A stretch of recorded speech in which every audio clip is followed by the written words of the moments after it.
magsama-sama po sa pagkakaroon po ng pag-aaral ngayong umaga. Sa aming pagsisimula ay hiniling po namin, Panginoon, kung maaari, ay bigyan niyo po kami ng bukas na puso at isip. At ganoon din po, bigyan niyo rin po, Panginoon, pag-iingat ng mga kakapatiran sa kanilang pagpunta sa bahay-sambahan. Kayo, Panginoon, na magbigay ng pag-iingat sa kanila. Kayo po ang magbigay ng leading at guidance sa mga nagdadrive, sa mga nagbabiyahe, sa mga nagko-commute, naglalakad. Kayo, Panginoon, na mag-ingat po sa kanila. Ganoon po, Panginoon, sa mga nandito, ay ihanda niyo po kami sa pag-aaral ng inyong salita, sa pagbukas namin ng inyong salita, Panginoon. Hindi Lord ang sarili naming agenda at purpose ang manguna, kundi ang inyong katotohanan. Salamat, Panginoon, at kayo po ang mapurihan, wala na iba sa pangalan ni Jesus. Amen. Sa ating pagsimula, tawagin ko si Brother Don para ilid tayo sa ating pag-aawitan ngayong umaga. Brother Don, siyempre wag niyo kalimutan, dapat meron kayong mga Biblia ngayong umaga. Dapat hawak ninyo ang mga Biblia ninyo. Ayan. Hindi dapat mawawala ang ating textbook kung sa eskwelahan.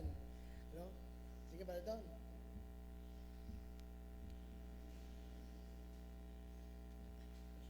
Magandang umaga po sa bawat isa.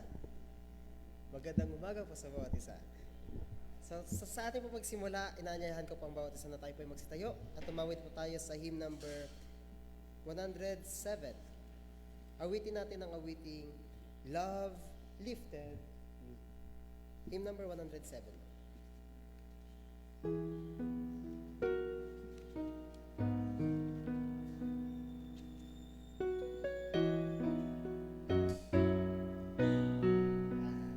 Awitin natin from first hanggang third stanza.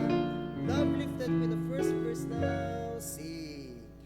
I was sinking deep in sin, far from the peaceful shore, very deeply stained within, sinking to rise no more. But the Master of the sea heard my despairing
Nang tayo ay walang ibang mga kapitan, walang iba tayong makakaligtas sa atin mula sa kasalanan, isa lang ang nagbigay ng kanilang kamay. Sino yon? Ang Panginoon. Kaya, love lifted me. It is the love of God that lifted us from our sin. Kaya sunod po natin yung hymn number 105. Awitin natin ang Grace Greater Than Our Sin. Marvelous Grace. 105, Grace Greater Than Our Sin. Yan. Awitin natin from first hanggang third verse. First stanza now. Marvelous grace of our loving Lord, grace that exceeds our sin and our guilt. Yonder on Calvary's mount, there where the blood of the Lamb was. Chorus now. Grace, grace, God's grace, grace that will pardon and cleanse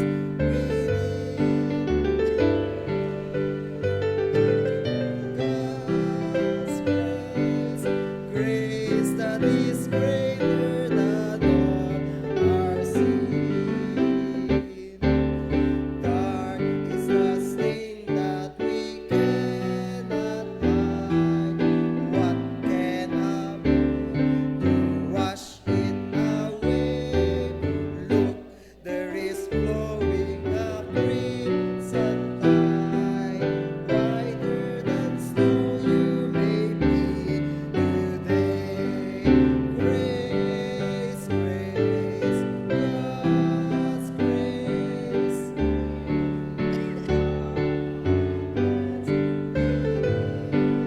Grace, grace, God's grace, grace that is greater than all our sin. Last verse now. Marvelous, infinite, matchless grace, freely bestowed on all who believe, all who are longing to see His face. Will you this moment His grace receive? Grace, grace, God's grace, grace that will pardon and cleanse. We need grace, grace, God's grace, grace that is greater than all our sin. Grace, grace, God's grace, grace that will pardon and cleanse. We need grace, grace, God's grace, grace that is greater than all our sin. Nawa ang focus natin ay walang iba na sa Panginoon lamang. Maraming salamat po sa pag-awitin ngayon. Tayo na po yung magsipo. Ayan, MC please.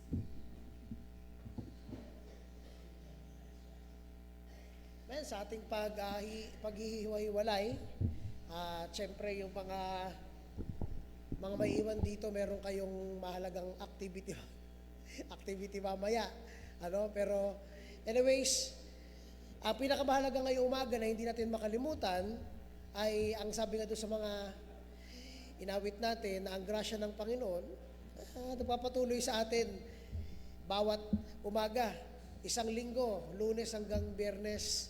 Grabe ang pagpapala ng Panginoon, protection, provision, hindi natin kayang mabilang. Kaya itong linggo na to ay sapat para bigyan natin ng pasalamat ang Diyos. Tayo po ay magsitayo at tayo ay manalangin para sa paghihiwalay ngayong umaga. Let's pray. Dear Lord, Heavenly Father, we thank you again this morning sa inyong kabutihan, sa inyong blessing, sa inyong provision na pinagkaloob niyo po sa amin para kami ay makapag-sama-sama muli. Sa aming pagsimula, Panginoon, pinapanalangin namin na kayo po ang manguna sa aming mga pag-aaral ngayong umaga at kayo, Panginoon, ang maging sentro ng atensyon ng kahit na anong bagay, Panginoon, maibalik sa inyo ang papuri at ganoon din po, Panginoon, at kayo po ang magabay at bless Panginoon sa puso ng bawat isa na hindi po ang aming sariling kaisipan at ang maintindihan namin kundi Panginoon ang katotohanan ng iyong salita. Kayo Panginoon ang mapurihan, kayo ang maitaas wala ng iba. Binabalik ko po ang puri sa inyong pangalan, sa pangalan ni Jesus. Amen. Sa ating paghiwa-hiwalay, pwede na tayo mag-divide. At para sa mga nandito, ay syempre, magre-review tayo, tapos mamaya may gagawin tayo pagkatapos nito. Ano? Kaya, get your Bible and notebooks para tayo ay review.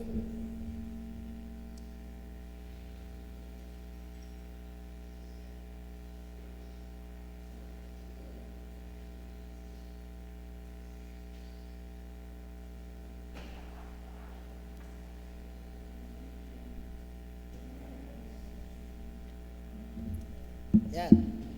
Ang re-reviewin natin yung huling apat. Yan, yung huling apat na article kasi hindi yun dapat magkakahiwalay.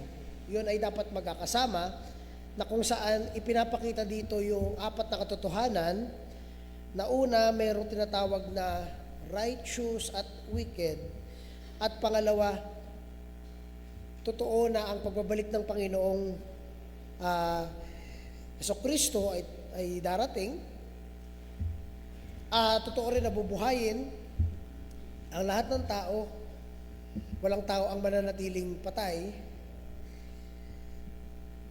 At pang-apat, ang pinakahuling hantungan ng lahat ng mga bagay.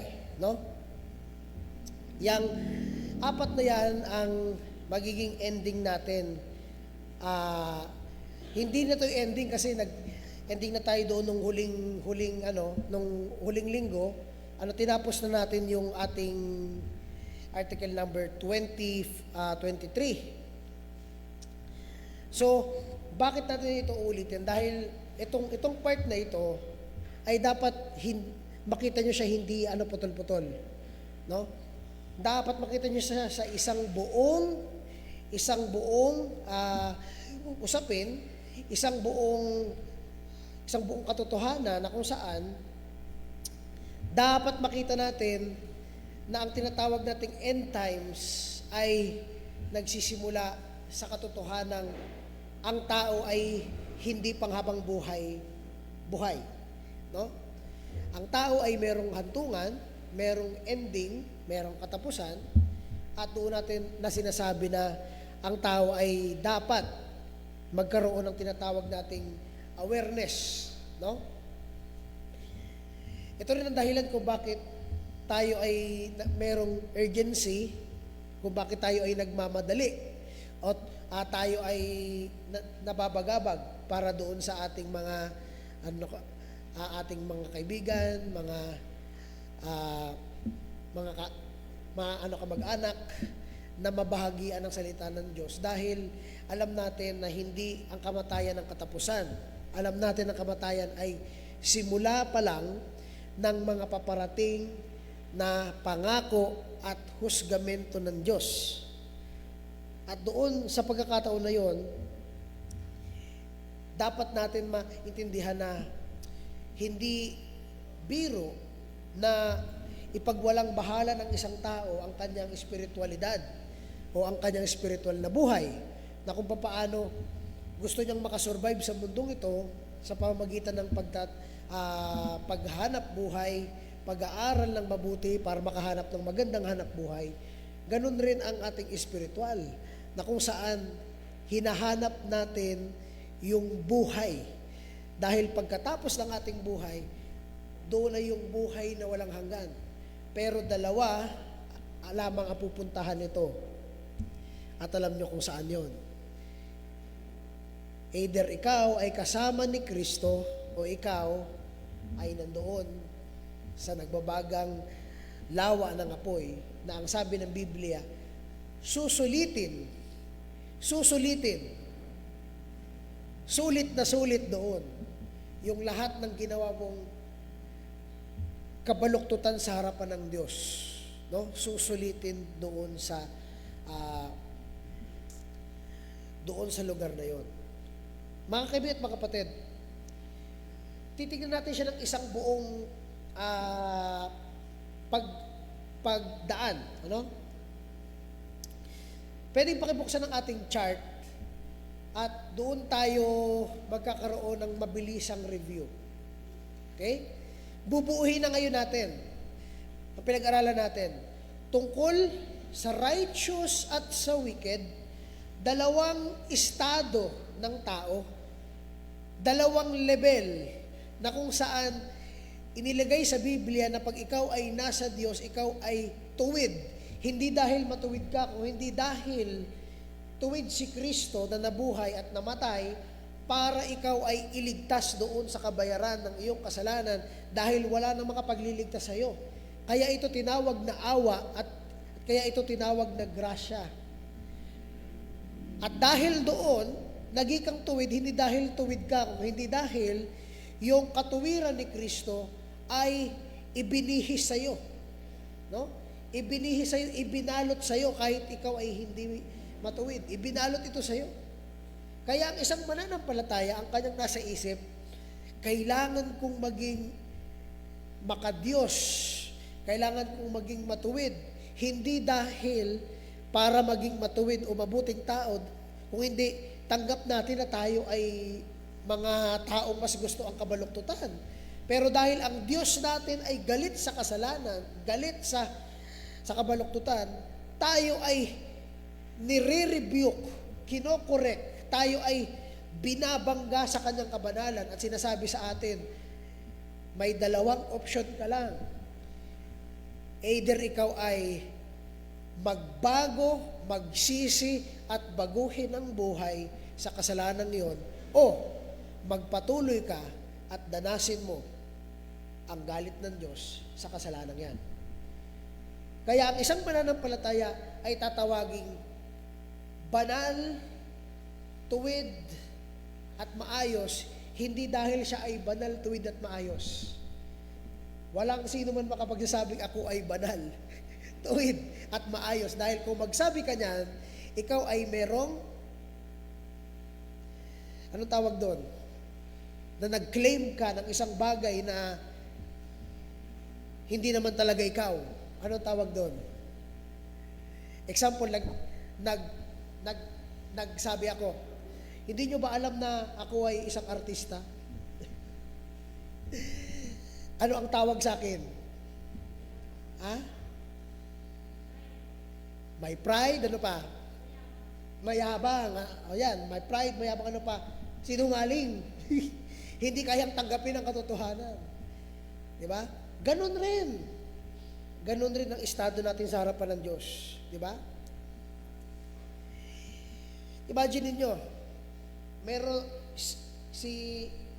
meron akong nakausap na artista, si Dingdong Dantes, kunwari, no? Artista talaga yon. Tapos ako, hindi naman artista. Sabi ko sa kanya, artista rin ako. Anong sasabihin ni Dingdong Dantes? Diba? Merong kwalifikasyon, merong requirement, merong identidad ang isang artista. Pwede natin palitan. Sabihin natin, isang teacher o guro, no? Nagsabi ako, ay, teacher rin ako. Ano ba ang kwalifikasyon para sabihin na ikaw ay guro? Oh.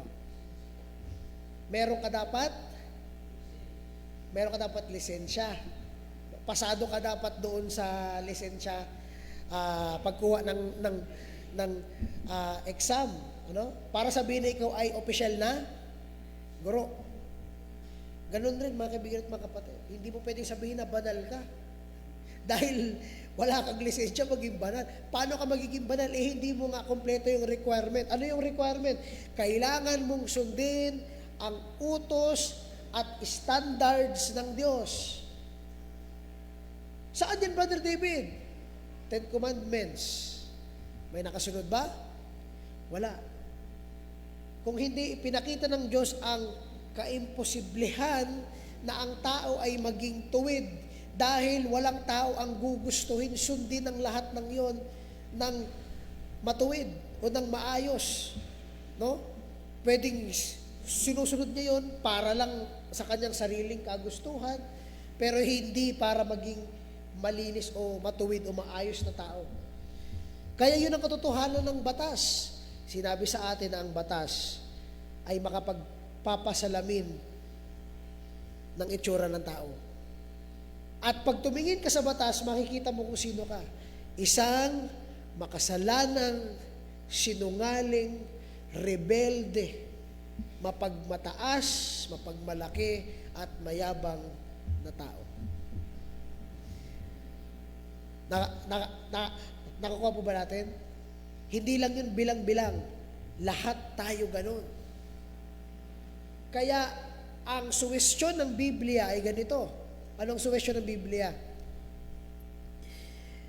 Ang tanging pag-asa natin pagdating sa ating pananampalataya, pagdating sa ating buhay o kaligtasan, walang iba kundi ang Panginoong Hesukristo. Mga kaibigan at mga kapatid, bago tayo pumunta doon sa mga doon sa ating mga review pagdating sa mga articles, gusto ko po tingnan natin yung 2 Corinthians 5:17. Buksan natin sa 2 Corinthians chapter 5 verse 17. Ito ay dapat, kung maaari ay kabisaduhin na natin ito. 2 Corinthians chapter 5 verse 17. Anong sabi sa verse 17? Diyan na kayo, say amen. How about yung iba? Buksan nyo sa inyo mga Bibles, huwag kayo umasa sa screen. Pag nag-brown out, paano kayo niyan? Sige. Diyan na kayo? Nakabukas na? Okay. Mag-amen kayo pag nabuksan nyo na sa Bible. Hindi dahil nakatingin kayo sa inyong mga screen. Okay. Nandiyan na kayo? Say amen. Okay. Basahin natin. Verse 5 verse 17. Therefore, and thou, if any man be in Christ, he is a new creature. All things are passed away. Behold, all things are become new. Ito yung bagay na nakapagtataka. Anong ibig mo sabihin, Brother David, na ang nakaraan ay nakalipas na? Ano yung bagong buhay? Ang sabi ng iba, pag ikaw ay Kristiyano na, ikaw ay lagi ng masaya. Ikaw ay magkakaroon ng magandang perspektibo sa mundo. Magiging masaya ang buhay mo. Ngayon, sa mga Kristiyano na dito, totoo ba yun o hindi? Ang sagot ay hindi. Lagi ka bang masaya? Hindi. Kaya anong ibig sabihin nito na tayo ay meron ng bagong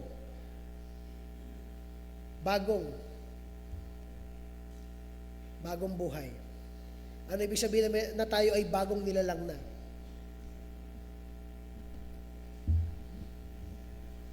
Ang sagot ay makikita natin sa susunod na verse. Verse 18. And all things are of God.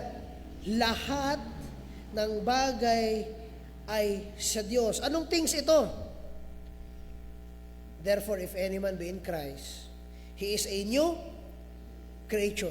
All things are passed away. Behold, all things are new. At yung mga things na yon ang sinasabi nating of God.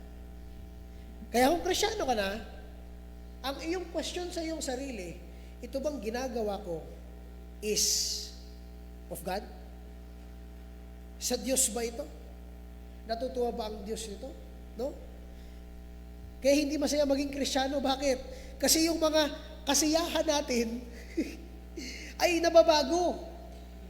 Hindi na natin nagagawa. Kung hindi, tayo ay nagsusumikap para natin sinusuntok ang sarili natin. Para lang para lang tayo ay makataliko doon sa dati nating mga nakagawian na alam natin baluktot sa harapan ng Diyos.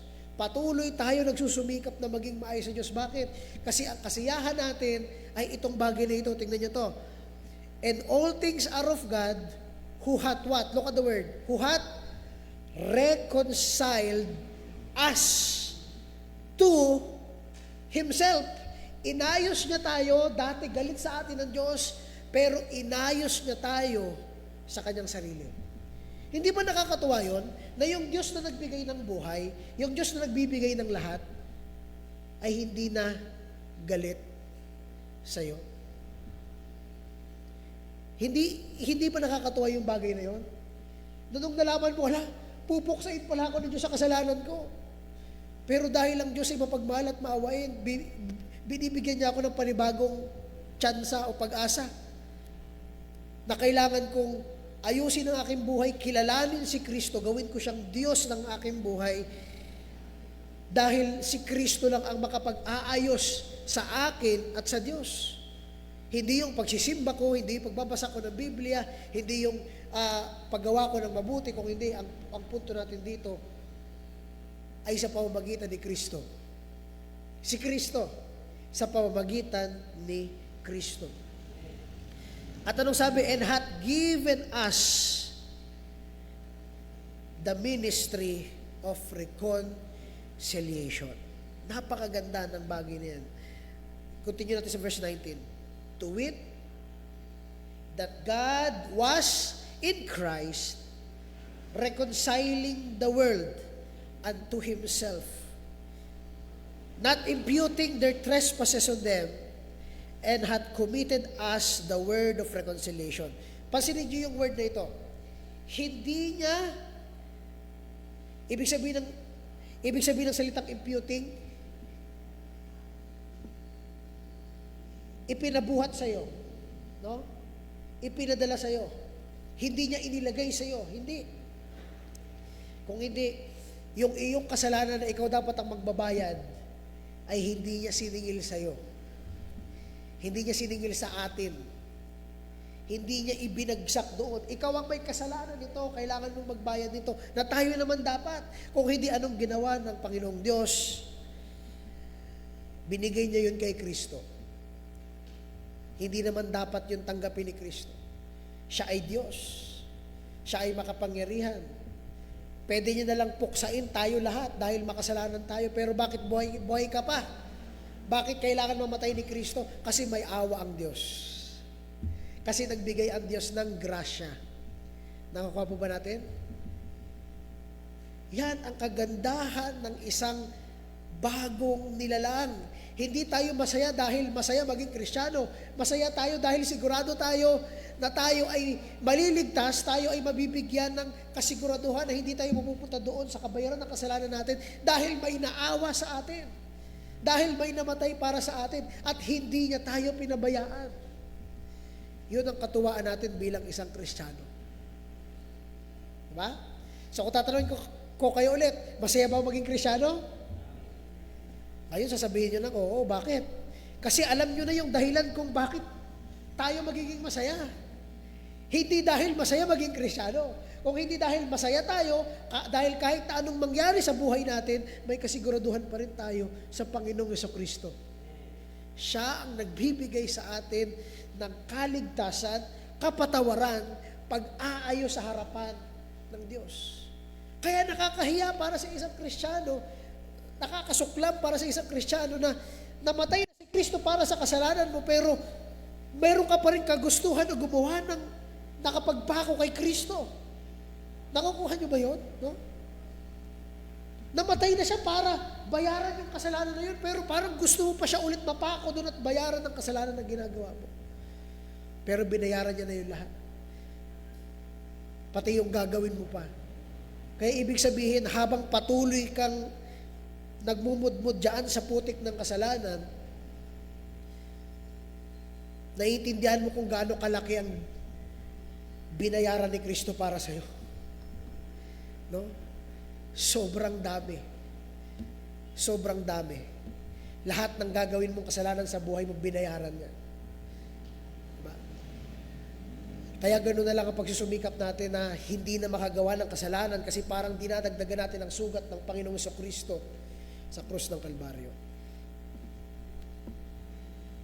Pagpapatuloy natin, verse 20. Kaya ngayon, Kaya ngayon, yung mga bagong nilalang na ito na may bago ng mga bagay na tumalikod na sa mga lumang bagay at may mga bagong bagay na at yung mga bagay na yun ay nasa Diyos. Anong sabi sa verse 20? Now then, tayo ay mga taga-representa para kay Kristo. Ambassadors, taga-representa.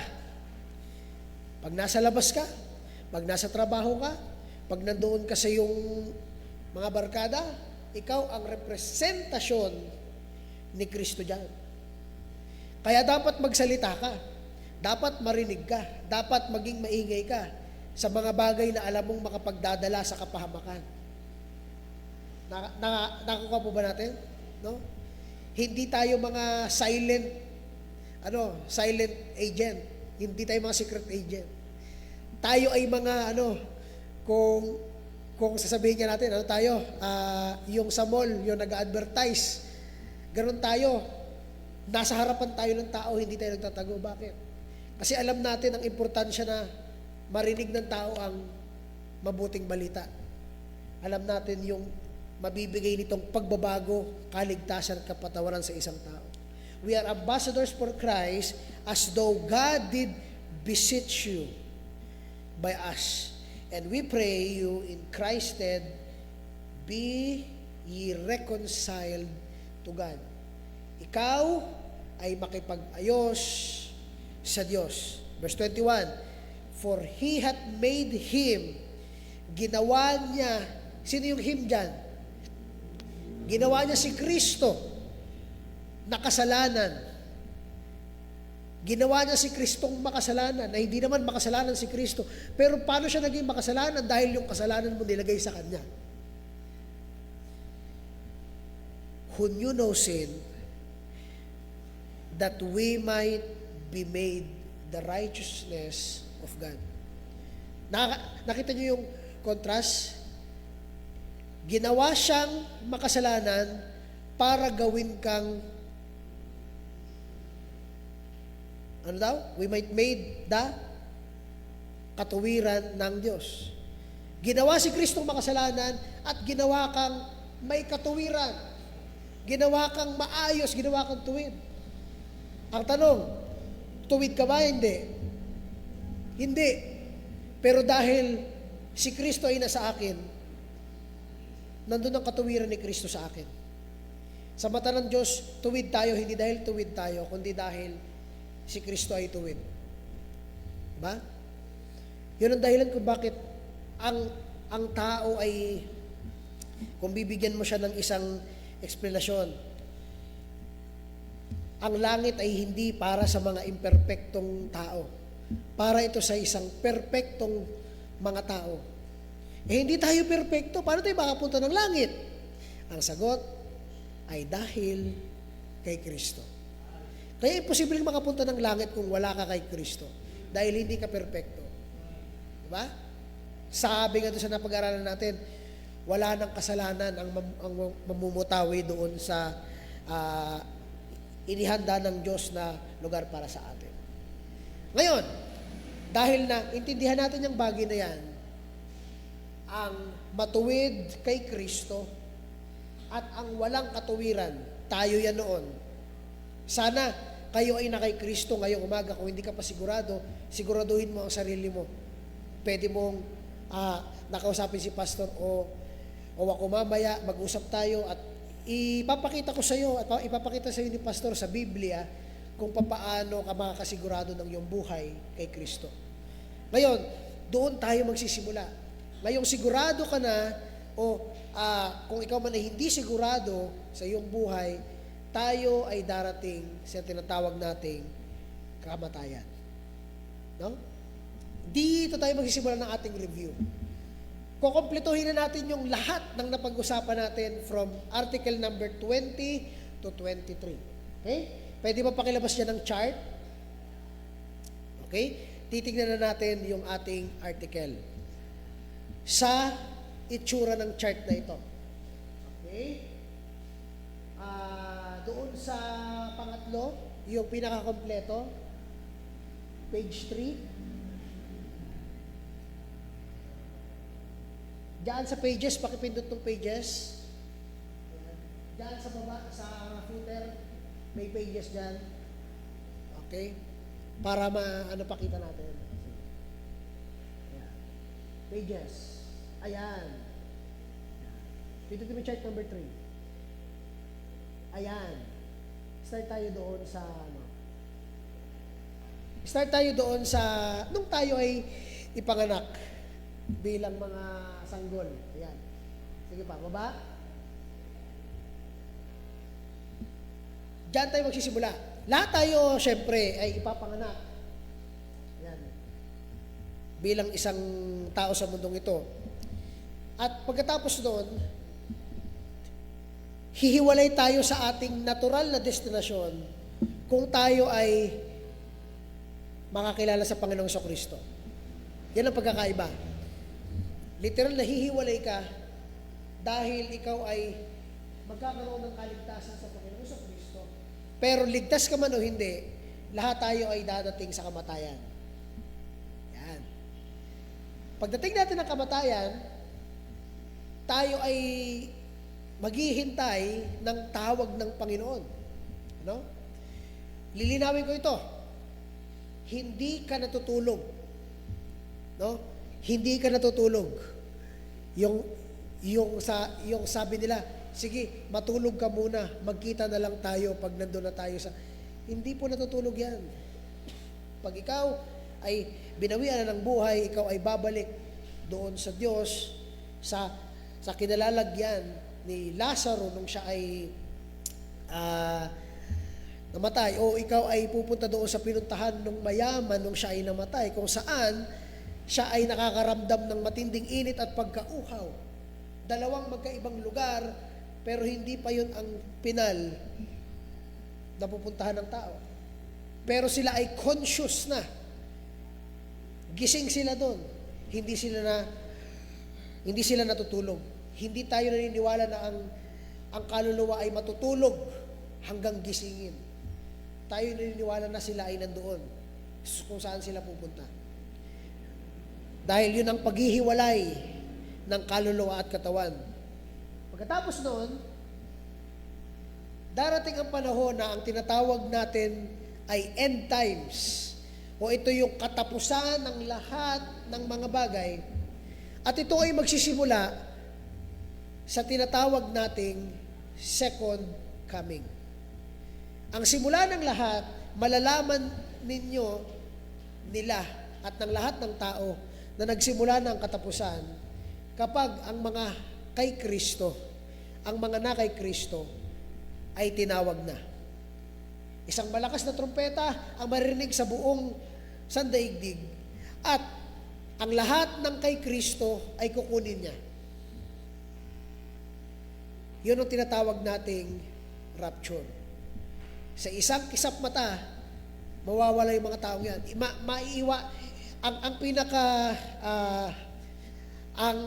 Ang pinaka sikat na picture ng rapture ay yung mga damit ay maiiwan. Pero yun ay hindi natin alam, no? Yun ay yun ay picture lamang na pinortray nung gumawa ng libro na Left Behind, no? Si Tim LaHaye, meron siyang mga libro na gano'n, at siya ang isa sa nagpasikat ng ganong klaseng picture na may iwan yung damit at yung mga bagay na yun. Pero regardless doon sa mga bagay na yun, ang mahalaga maintindihan ninyo, kukunin ni Kristo ang sa Kanya. Kukunin ni Kristo ang Kanyang simbahan. No? Walang maiiwan. From the north to the east to the west, lahat yan kukunin niya. Lahat ng sa Kanya. Pagkatapos noon, doon na ang hudyat na magsisimula na ang 7 taon ng paghihirap. 7 years of tribulation. Kung saan, ang ipinakita ni John sa Revelations, sa pamamagitan ng 4 na imahe ng nangangabayo, kung ano ang mauuna. Makakakita tayo ng isang nakaputi, nakabayo na may pana, pero walang bala. Ito ay nagpapakita na siya ay magpapakilala bilang isang tao na magpapakilala ng kapayapaan o pagkakaisa, magandang adhikain. Pero yun pala ay dadalhin ng mundo sa isang matinding paghihirap. Maghahari siya dito, makikilala siya, siya ay magiging isang leader ng kung ano mang organisasyon o makikilala sila. Meron ng dalawang malaking paksyon ngayon sa mundo, yung tinatawag na BRICS, ito yung sa Russia, China at yung ibang parte. At yung isa naman ay yung kasama naman ang US at yung mga nasa West at yung kalahati ng East. Mga superpowers sa mundong ito. Dalawang paksyon. Pero hindi natin alam kung isa dyan o meron pang mas malaking alyansa ang mangyari dyan in the future. We don't know. Pero ang makikita natin, magpapakilala itong tao na ito, hindi bilang isang manggegera, kung hindi bilang isang tao magpapakilalang mapayapa at kukuha ng pagkakaisa. Sa panahon na yan, pag nawala na mga Kristiyano, habang nangyayari yung mga bagay na yan sa 7 years ng tribulation, ang simbahan naman na kasama ni Kristo, tingnan nyo sa taas, saan niya papunta? Saan sila nagkita? Nagkita sila sa langit. Hindi bumaba si Kristo sa lupa, kundi tayo ang umakyat para salubungin siya saan? Sa kalangitan. Yun ang dahilan kung bakit ang sinasabi natin ng second coming of Christ ay dalawang phase. Ang unang phase, kukunin tayo, magbimit tayo doon sa kalangitan. Yung pangalawang phase, si Kristo mismo tatapak na sa mundong ito. Pero mamaya pa yon, no? Bawal ang spoiler. Doon muna tayo. Pag na-meet na ni Kristo ang kanyang simbahan, saan na tayo pupunta? Diretso tayo sa tinatawag nating judgment seat of Christ. Pag sinabi nating bema, judgment, ibig sabihin ng bema ay parang platform siya na nakataas, no? Husgahan.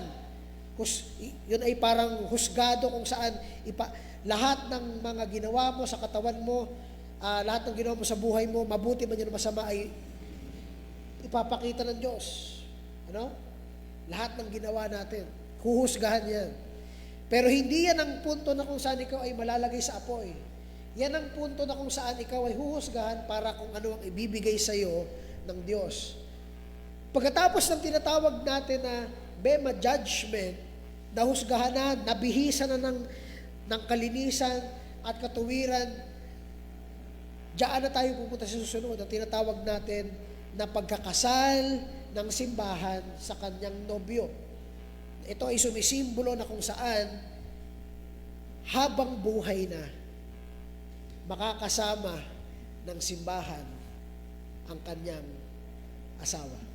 At sino yun? Si Kristo. Wala nang makapaghihiwalay.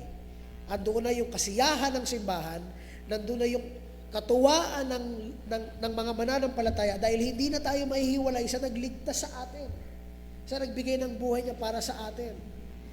At yun rin ang dahilan, mga kaibigan at mga kapatid, kung bakit ang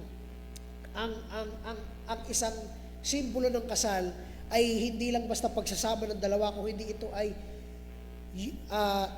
ay union under sa tinatawag na covenant. Ano ibig sabihin niya ba, David, English na yan? Ibig sabihin yan ay agreement between sa dalawa at ang Diyos na sila ay magiging isa sa pagsunod sa Panginoon. Yan ang covenant ng marriage. Covenant, ibig sabihin ay agreement. No? At yan ang dahilan kung bakit pati sa marriage supper of the Lamb, ganun rin ang mangyayari. Pag-iisahin ang simbahan at ang kanyang nobyo. Hindi na sila maghihiwalay at magkasama na sila. Yan ang kasiyahan, ang hinihintay nating mga mananampalataya. Tulad ng 5 virgins na naghanda ng kanilang mga lampara. Excited sila. Hinanda nila yung sarili nila para makasama ang kanilang nobyo. Ganun ang itsura ng simbahan. Makakasama natin ang Panginoon. At pagkatapos noon, patapos na rin ang 7 years ng tribulation. Next. Hindi pala nakakasunod yung ating operator. Patapos na tayo sa tribulation. Sige, sa ending nung pulang square. Yan. By the way, pwede nyo yan ma-access doon sa GC na may link tayo doon. Kung di nyo mahanap, press nyo yung info, may media doon, tapos may link.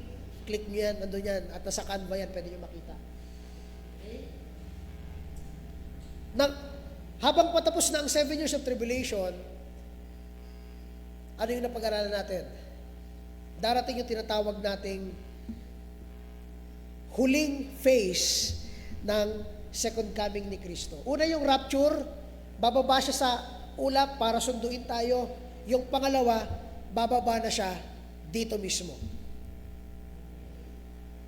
Tatapak na siya sa mundong ito upang maghari, upang lipulin ang mga kasamaan sa mundong ito. At guess what? Sino ang kasama niya dyan? Ayon sa Revelations 18:19 hanggang 22, makikita natin na ang kasama niya dyan ay ang simbahan. Ang mga mananampalataya. Kasama niya bababa dito, lilipulin at wawakasan ang tinatawag nating rebellion ng mga sumasamba sa Diyos-Diyosan, sumasamba doon sa beast, yung magiging hari diyan sa mundong yan, o magiging mataas na leader sa mundong yan. Diba? Sa dami ng superpowers ngayon, hindi na natin alam. Pero, for sure, hindi magiging nuclear ang labanan dyan. Bakit? Kasi yung simbolo ng nakaputing kabayo ay walang pana.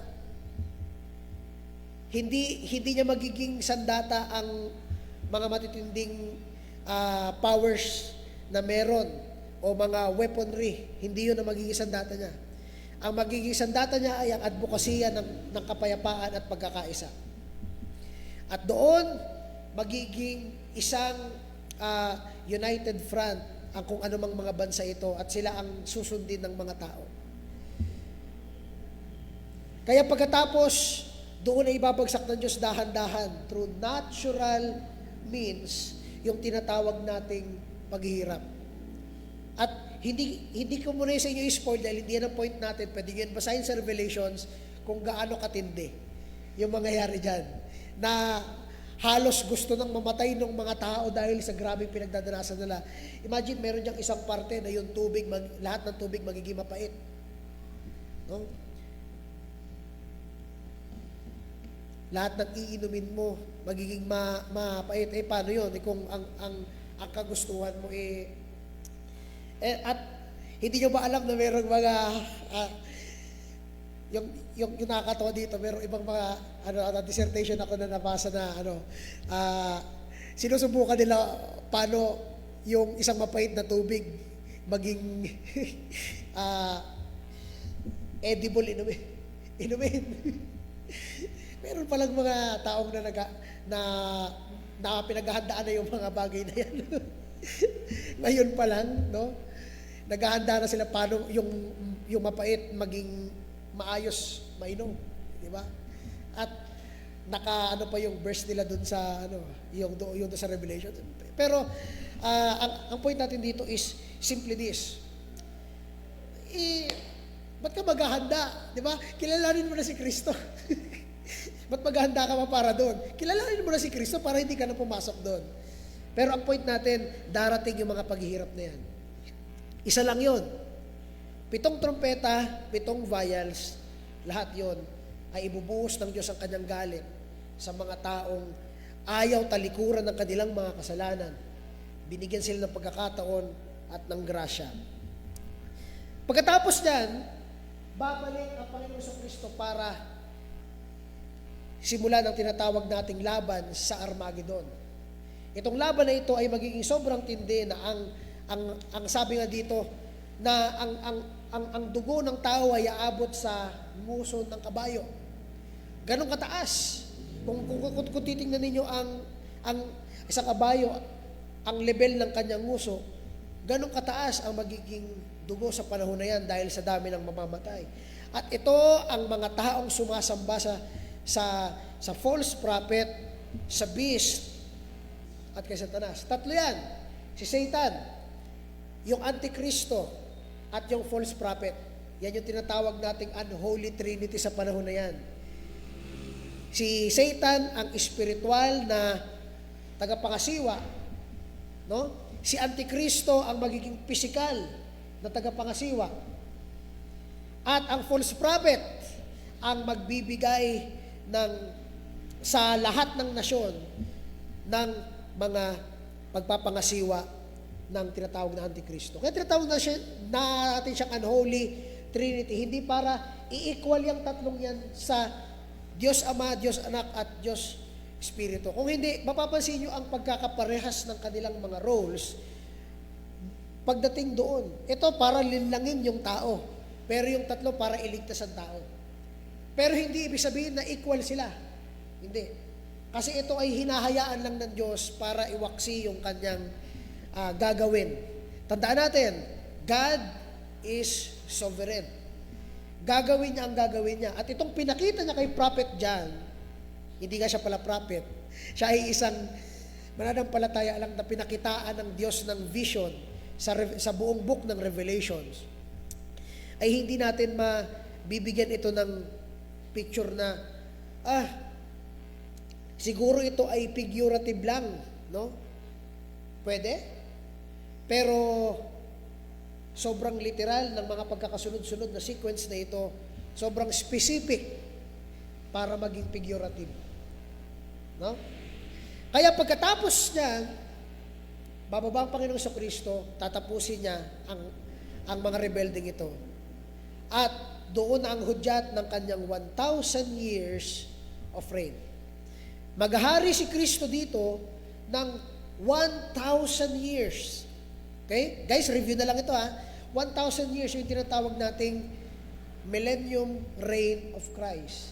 The 1,000 years reign of Christ. Kung saan, siya ay maghahari na merong bakal na Tagalog doon. Basta sa English, iron rod. Okay? Di ba? Ibig sabihin, talagang clenched fist. Stricto na justice ang mangyayari sa panahon na yan. Meron pa ba, Brother David, dyan na nakasalanan? Ang sagot ay wala. Kasi supreme, absolute justice ang mangyayari dyan kasi nandoon ang Panginoong Kristo. At si Satan, sa panahon na yan, ay nakakulong. No? Baba tayo ng konti. Pagkatapos ng laban sa Armageddon, sabi sa Revelations 19, kakalabanin ng mga anghel, hindi si Kristo ito ay separate na scene. Ang mga anghel na espiritual ay lalaban kay Satanas. Si Kristo at ang kanyang simbahan lalaban dito para sa mga rebelde. No? Para sa mga sumasamba doon sa Antikristo, sumusunod sa Antikristo. Pero ang mga anghel, iba ang kanilang target. Ang target nila ay si Satan. Sabi sa Revelation 19, sige, baba tayo. Yung beast and yung false prophet will be defeated and will be thrown into the lake of fire. Pero, yung mga rebelding tao, hindi pa sila doon ibubulid. Sila ay ilalagay muna sa temporaryong lugar dahil haharap pa sila sa isang huling paghuhusga. Yung tinatawag nating Great White Throne Judgment. Sa huli pa yon. Kaya lahat ng mamamatay dito na wala kay Kristo ay doon. Diretso sa kung saan mang lugar yon. Pero si Satan, sige, baba tayo. Yung false prophet at yung beast, diretso sa impyerno.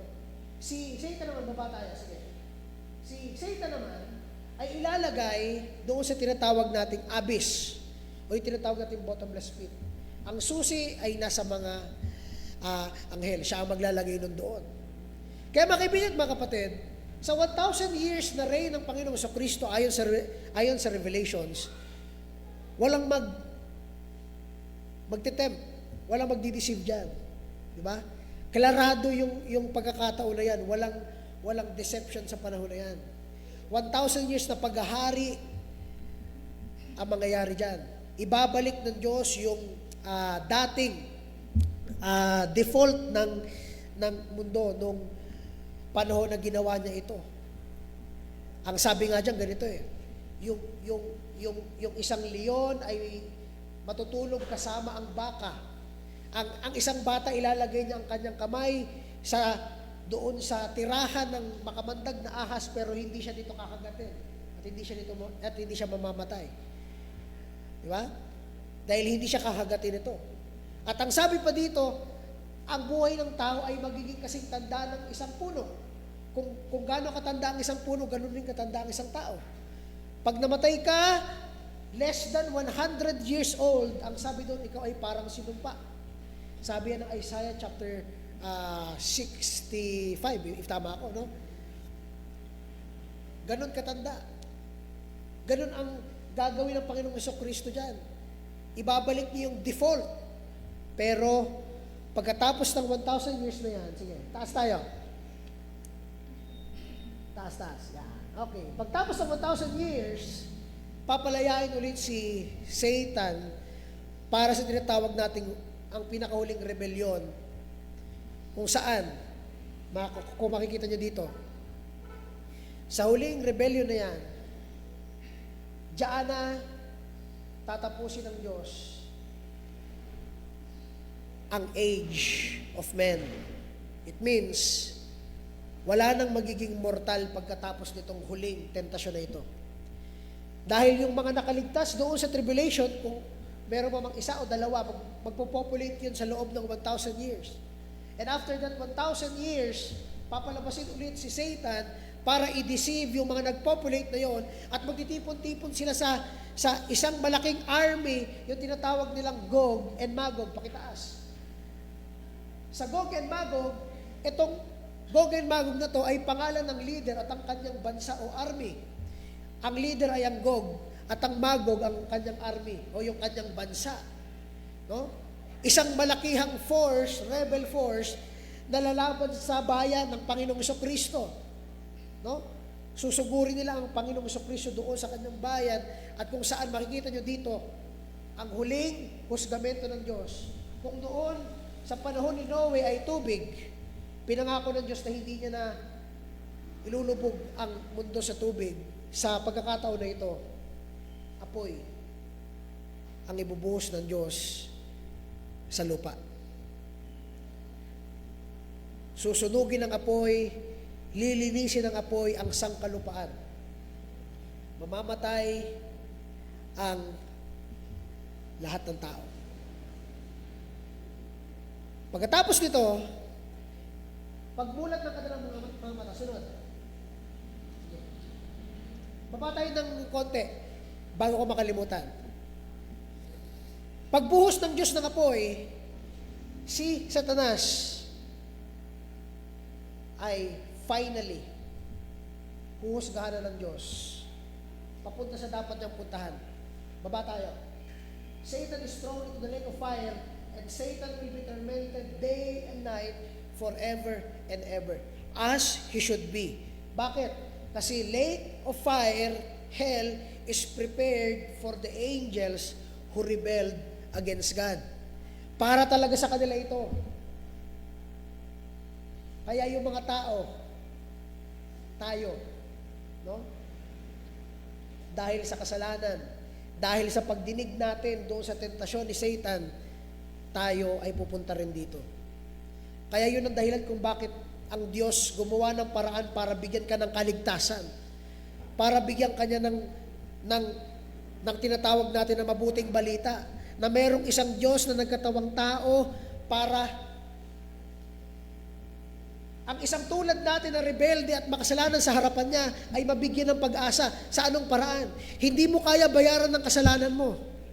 Kahit maging kang mabuti, magbigay ka ng 1,000,000 sa charity, hindi yan mahuhugasan, malilinis ang kasalanan mo. Hindi ka magiging mabuti sa harapan ng Diyos.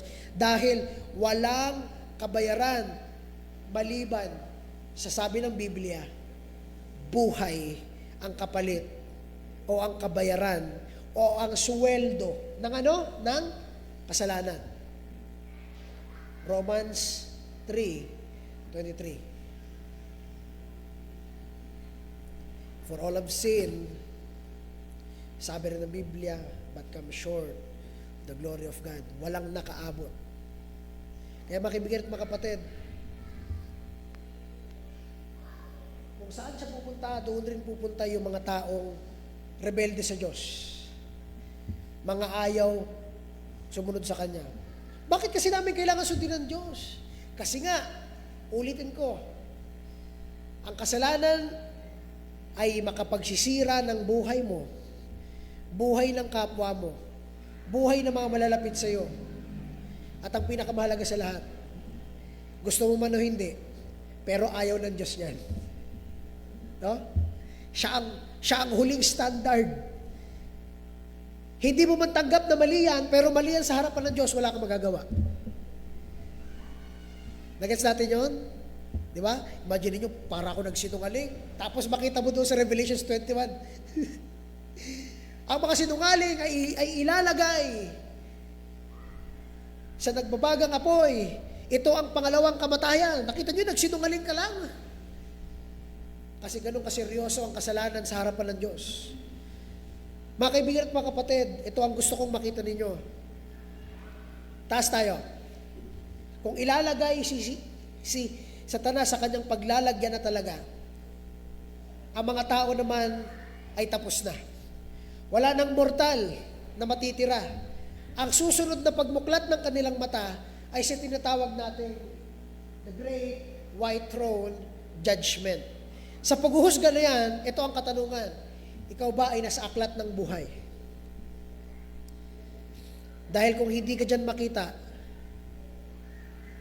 sundan mo JM, kung saan papunta yung araw na yan, na itim. Kung hindi ka dyan makita, saan ka makikita? Pababa, doon, sa kadagat-dagatang apoy ng impyerno. Kasama si Satanas, habang buhay ay susunugin at pahihirapan dito. Grabe naman yung mga pinag-uusapan nyo dyan sa church nyo. Ito ay nakasulat sa Biblia at hindi dapat natin ito i-filter. Wala dapat tayong itago. Dahil totoo ang kasalanan, totoo na ang Diyos ay galit sa kasalanan, kailangan ninyong maintindihan bago kayo lumabas sa simbahan ito. Wala tayong nakukuha dito maliban sa ito. Ang katotohanan ng Diyos ay dapat marinig sa umagang ito. Kailangan natin ng magliligtas sa atin. Sino ang binigay ng Diyos na makapagliligtas, makapagpapatawad sa kasalanan na ginawa natin? Sabi ng Biblia, sa John chapter 4, His love was manifested. Pinakita ng Diyos ang kanyang pagmamahal. Romans 5:8, same verse, same context, same message. Pinakita ng Diyos ang pagmamahal niya sa atin na nung tayo ay makasalanan pa, namatay si Kristo para sa iyo. Ayaw kanyang mapunta dito. Ayaw kanyang dumiretso dyan sa impyerno. Hindi dahil ayaw niyang bayaran mo ang kasalanan mo. Kung hindi, binayaran niya ang kasalanan mo. No? Kaya ang tawag niya ngayong umaga sa mga hindi pa mananampalataya at wala pang pagkakakilala kay Kristo, may kapatawaran, may kaligtasan kung mananampalataya ka sa Panginoong Kristo. Nakakasunod mo ba? May kapatawaran, may kaligtasan sa Panginoong Kristo. Lahat ng mga na kay Kristo, ito ang mangyayari. Taas tayo. Kasama nila ang Panginoong Kristo. Ang simbahan kasama niya ang Panginoong Kristo. Paano yung mga naniniwala kay Kristo na nagkamatayan?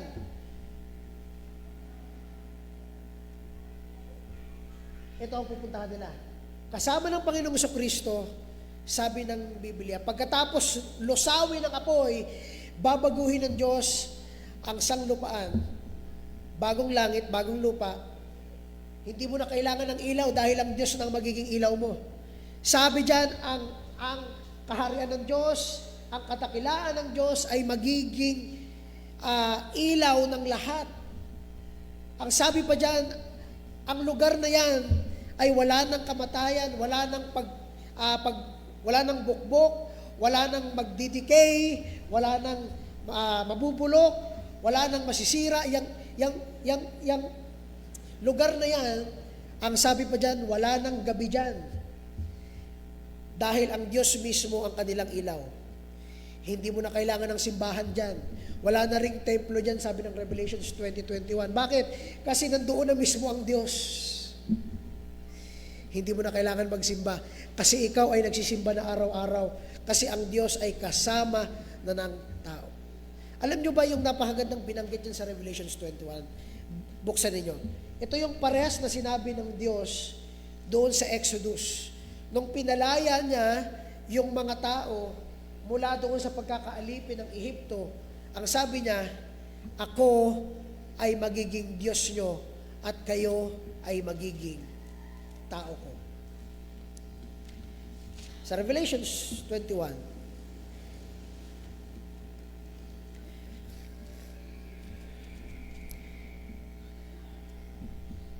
babasahin natin ito at mag-end tayo dito.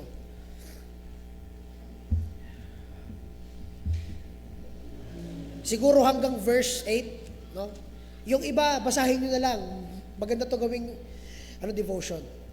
Revelations 21, diyan na kayo sa amen.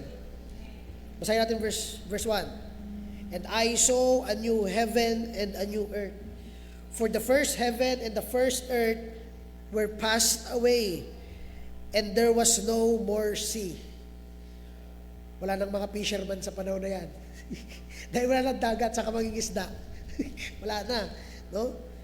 Verse 2, And I, John, saw the holy city, the new Jerusalem, coming down from God out of heaven, prepared as a bride adorned for her husband. And I heard a great voice. Doon sa verse 2, ito ay figure na nag-explain kung gaano kaganda.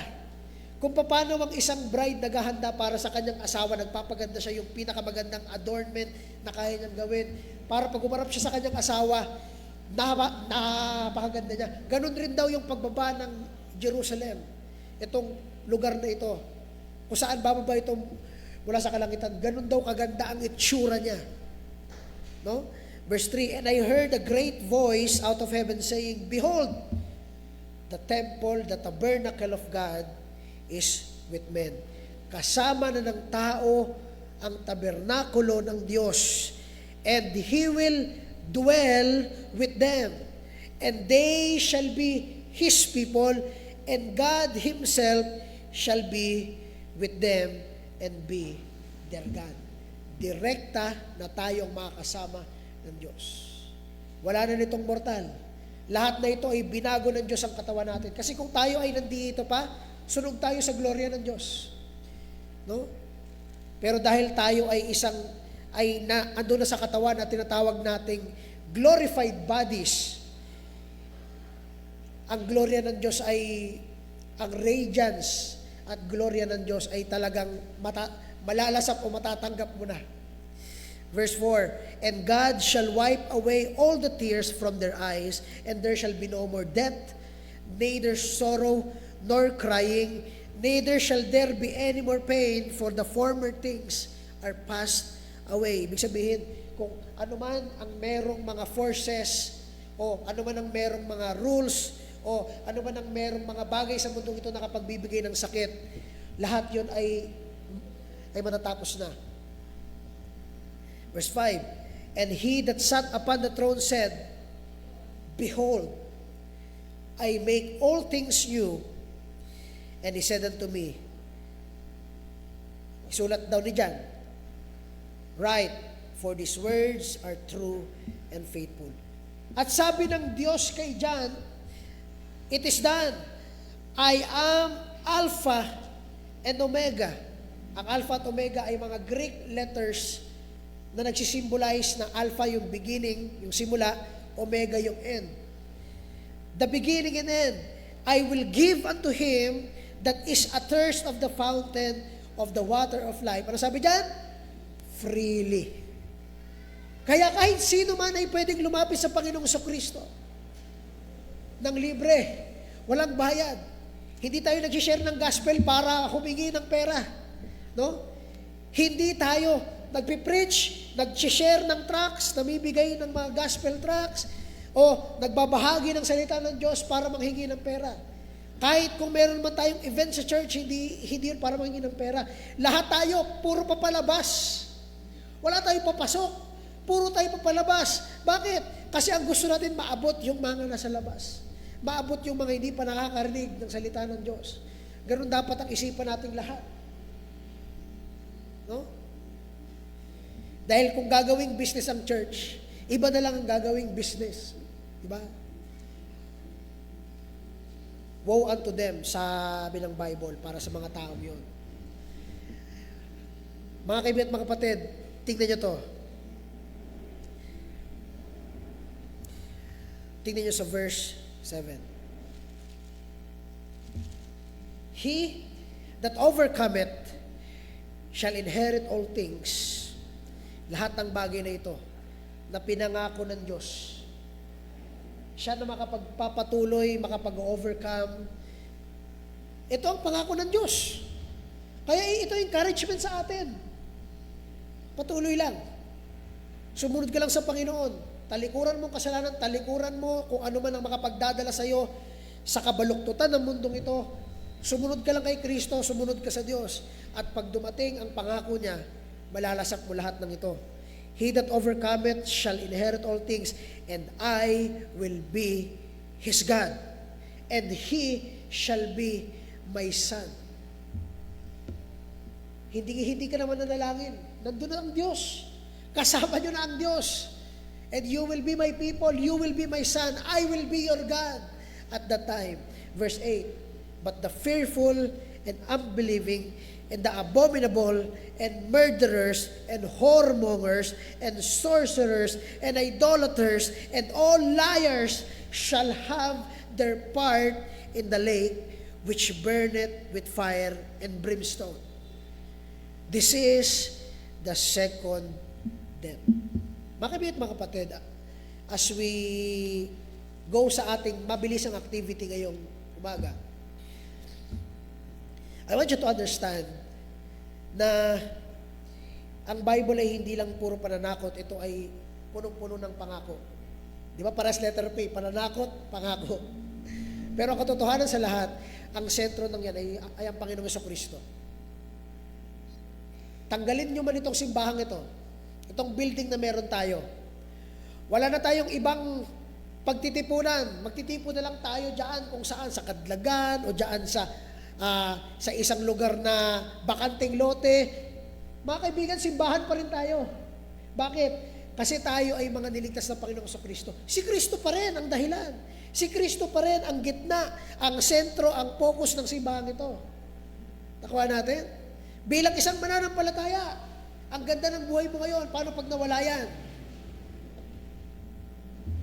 Makapagsisilbi ka pa rin ba sa Panginoon? Oo. Kung si Kristo ang dahilan mo. Kung si Kristo ang dahilan ng pagiging Kristiyano mo. Pero kung ang dahilan ng pagiging Kristiyano mo ay dahil maganda ang buhay mo ngayon, pag nawala yan, Kristiyano ka pa ba? Paano kung ang dahilan kung bakit ka Kristiyano ngayon ay dahil andyan yung mga magagandang relasyon sa buhay mo, nandyan yung mga blessing ng Panginoon, paano pag walang blessing? Paano pag nawala yung isang tao na mahalaga sa iyo? Makapagpapatuloy ka pa ba? Kasi hindi yung mga bagay na yon ang Kristyanismo. Ang Kristyanismo ay si Kristo na matay para bigyan ka ng bagong buhay. Kaya si Kristo na ang nabubuhay sa isang Kristiyano.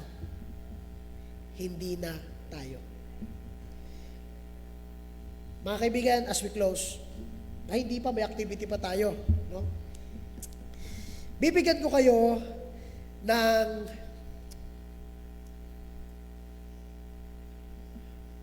3 minutes, ay hindi, 5 minutes naman para maganda. Okay? 5 minutes. Okay? Hahatiin ko kayo sa 4 na grupo. Okay? Mabilisan lang ito. Ang goal natin ay ganito. Pakilipat na doon sa ating pakilipat doon sa ating article number 23, the final stage. Okay, itong gagawin natin. Magsisimula tayo sa kamatayan. Ano ang mga mangyayari dito hanggang sa eternidad? Okay? Mula sa kamatayan hanggang sa eternidad. Ayon sa pag-aralan natin. Okay? So sige, hatiin ko kayo. Ito ang unang grupo, ito ang pangalawa, hanggang kay Sister Pinky, sa'yo. Mula kay Sister Rose, hanggang kay Ezra. Okay? Kayo magkakagrupo, tatlong grupo yan sa aking bond paper. Sis Ira, pakikuha po ng bond paper. Okay? So, bigyan mo pong tigi-isang bond paper, sis, kung pwede. Isa dito, sa grupong ito, at isang bond paper doon sa likod. Ayan. Sige. Okay na yan. Pero I think marami kayo, Sis Emily, tapos Sis Ami, lipat na kayo, samahan nyo si Christian, pang-apat na kayong grupo. Okay? Okay, para ano tayo. Okay, sige, bigyan nyo kayo ng 3 minutes kung ano magawa nyo, tingnan natin kung sino pinakamarami. Pabilisan ng maalala. Okay? Lagay tayo ng timer. Handa na bang lahat? Mula sa kamatayan, papuntang eternidad. Ano ang mangyayari? Sige. 5 minutes. Pag merong mga verse at may explanation, mas maganda. Okay? 5 minutes, timer starts now.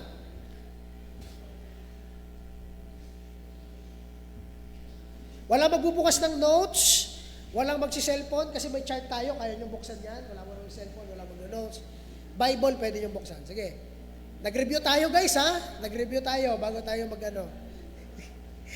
Allah. Ito po ay teamwork. Magtulungan. 4 minutes and 30 seconds.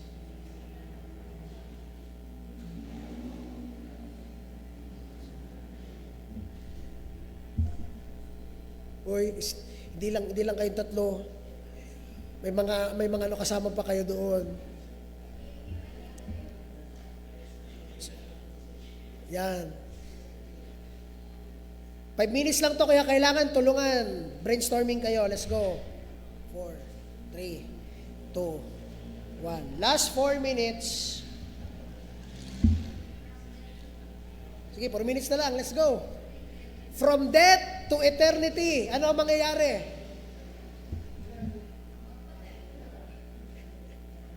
Wala, napatay na. Pag may nakita ko dyan, pag namatay, heaven, hell. Guys, nag-review pa lang tayo, ha? Sige. 3 minutes and 30 seconds.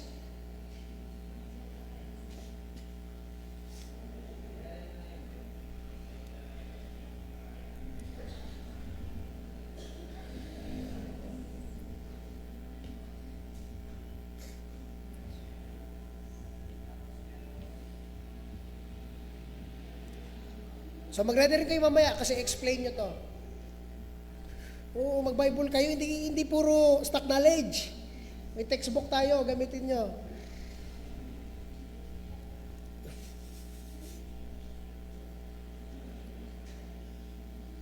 Two minutes and 50 seconds.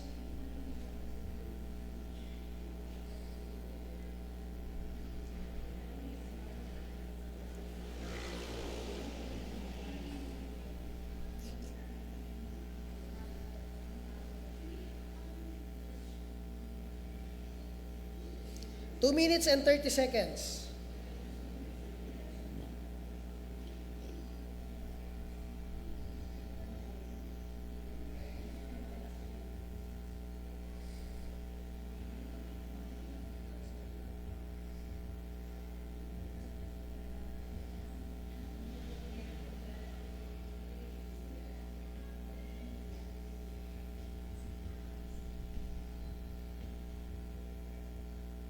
Two minutes. 1 Guys, matatapos na. Mag-ready na sa presentation. Okay?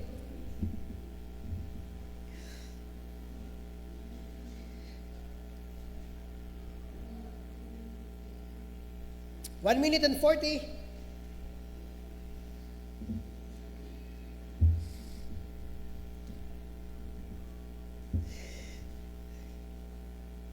One minute and 30. Grabe. Sunod-sunod magsulat si Brother Lem, oh. Alaga.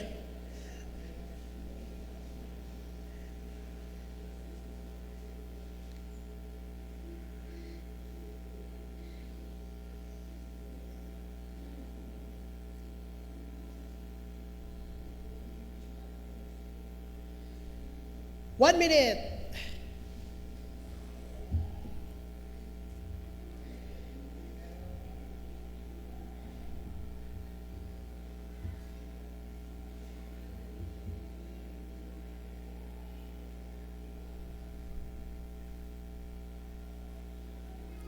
Forty seconds. Ano, kaya pa? Tapos na yun, natataas na ng kamay, oh. Tapos na? 30 seconds.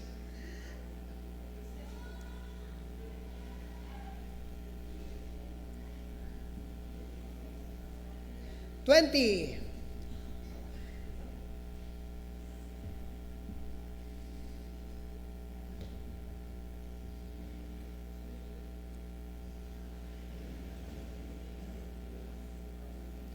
Five, four, three, two, one. Okay, time's up.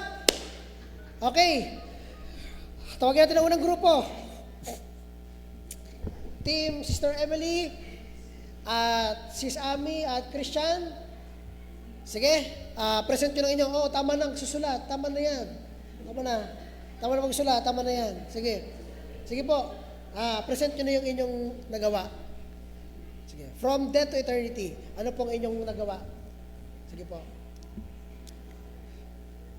Team Sis Emily, Sis Ami.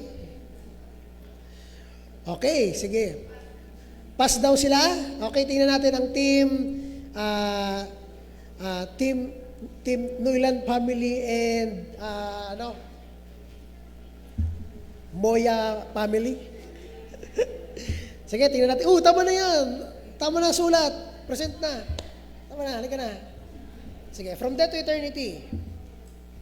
Sarap. Sige. Tingnan na, ayan. Meron tayong mic. Okay. Okay, tingnan natin. Ito po ang ginawa. Yan, para makita nila. Sige pa. So, magandang umaga po sa lahat. Ito po ang aming ginawa. Ito po magsisimula sa death. Sa taas po ay second coming of Christ. Ito po, is the second coming of Christ na tinatawag po na rapture. Tapos sa taas po, sasalubungin po ni God ang kanyang church. Tapos sa pinakataas naman po ang seat of judgment. Tapos ang sunod naman po ay Bema judgment. Ito lang po ang aming... So, hindi yun magkasunod. Ang judgment seat at Bema judgment ay iisa. Yan. Judgment seat, Bema, itinaas lang. Parang platform siya, kasi tawag na Bema. Ibig sabihin, yung ating mga nagawa, mabuti o masama, ay i-expose, ipapakita, at idadaan sa apoy. Yun ang tinatawag na Bema judgment o judgment seat. Paras lang yun. Pero anyways, nakakuha kayo ng at least 3. Good. Sige, okay. Ang team front cheer, yung mga nasa harapan, sige. Sino magpe-present?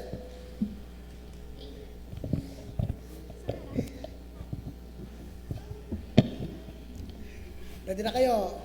Tama na pag-isulat dyan sa likod. So, okay, good morning everyone.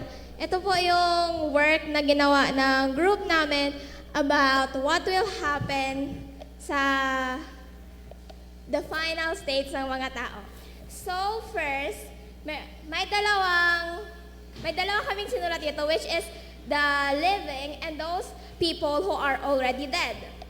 So what will happen to the living? First, ma-rapture sila, and doon naman sa mga taong namatay na, they will be resurrected from the dead. After that, pareho silang mapupunta sa judgment seat of Christ. Then, after the judgment of Christ, magkakaroon ng 7 years of tribulation. And after the 7 years of tribulation, magkakaroon ng second coming. And doon sa second coming, andun yung Battle of Armageddon. So, in the Battle of Armageddon, ang mangyayari doon ay bababa si Christ dito sa earth, tapos madidefeat yung mga beast, false prophet, and of course, si Satan. And after that, after matalo yun ni God, magkakaroon na ng 1,000 reign ni Christ. For context po, ito po yung explanation sa akin ng ka-group ko. Sorry po kung may mamali. Ang mali yung nag-orient. Okay. Sige. Okay. So, nakuha nyo, pero napagsunod nyo yung 7 years tapos yung judgment seat. Magkasabay yun. Magkasabay siya. Okay?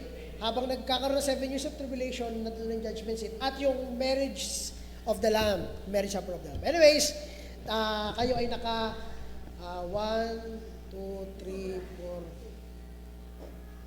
4. Nakalima naman kahit pa paano. Okay, 5 points. Okay, uling grupo. Tama-tama, mga nakangiti, oh. Mga nakangiti. Ay, si Rose. Hawak-hawak ko na. Dahil nag-English si Princess, Tagalog kasi, sige. Yan. Saan? Magtatagalog talaga ako, kaya hindi man ako fluent sa English eh. Tapos yan. Sige, magandang araw po, magandang umaga po sa ating lahat. So, madalian. So, after po ng pagkamatay ng tao, so, diretso po,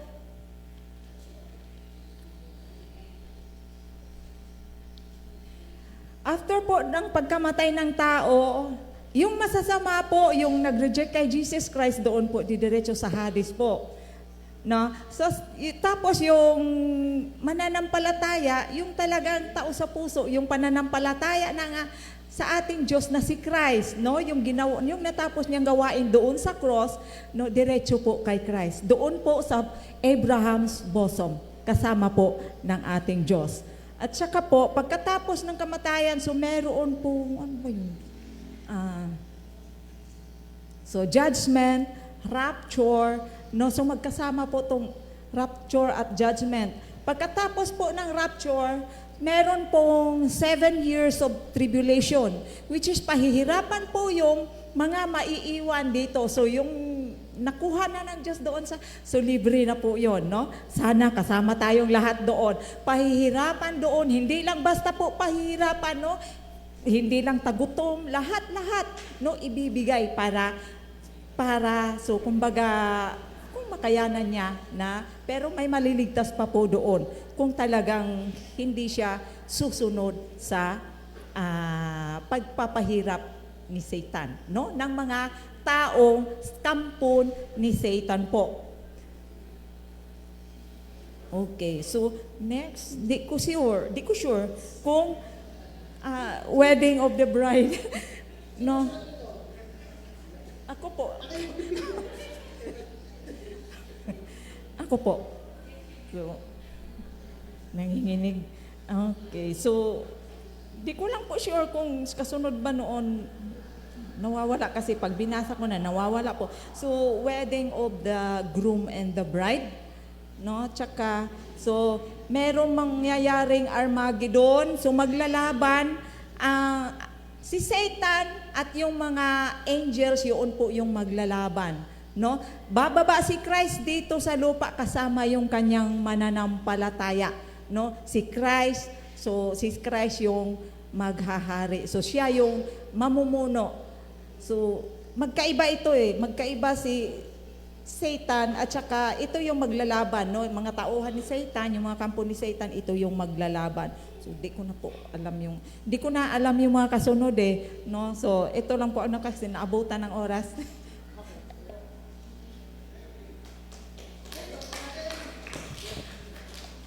Okay, dahil dyan, meron kayong 2 points. So, palakpan natin. So, nalito lang ng konti, pero ando na yung ano ninyo, hindi mauna yung judgment. Tandaan natin, ang trigger ng lahat, ang simula ng lahat, rapture. Okay? Pag kinuha na ni Kristo ang lahat ng sa Kanya, simula na ng 7 taon ng tribulation. At the same time, pagkuha ni Kristo ng mga sa Kanya, diretso na rin tayo saan? Sa judgment, seat of Christ. Pagkatapos noon, yung marriage, supper of the Lamb. Pagkatapos ng 7 years, pagkatapos nung supper of the Lamb, bababa na si Kristo dito. Pwede pa sundan sa chart.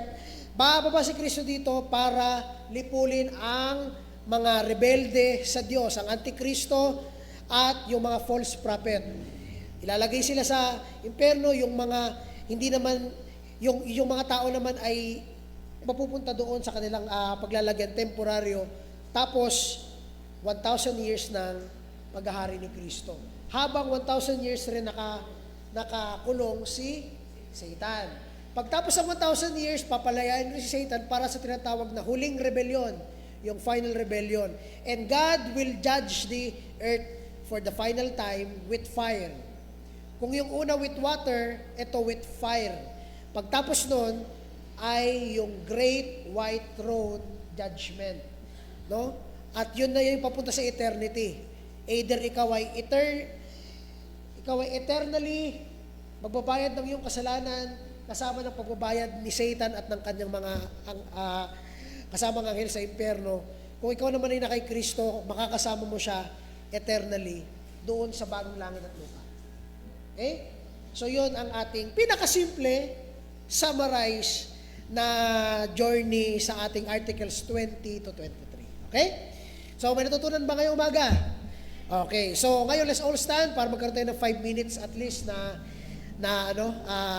pahinga para makapaghanda tayo sa worship. Okay?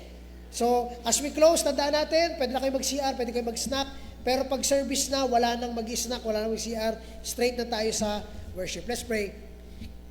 Dear Lord, Heavenly Father, we thank you this morning for your great grace and glory and mercy, Panginoon, na ipinakita nyo po kay Apostle John, Panginoon, na kung saan makikita namin ang inyong insight pagdating sa katapusan ng mga bagay at kung saan, Panginoon, hindi nyo kami pinanatiling bulag sa mga mangyayari, kundi pinakitaan nyo kami either figuratively or literally na ito, Panginoon, mga bagay na to ay inyong inihanda para sa mga mananampalataya at ganoon din, Panginoon, sa mga hindi mananampalataya. Panginoon, ang aming hiling, Panginoon, ay makita ng bawat isang tao na mayroong kaligtasan at kapatawaran kay Kristo, na kayo lamang, Panginoon, ang tanging kayang makapagligtas, wala nang iba.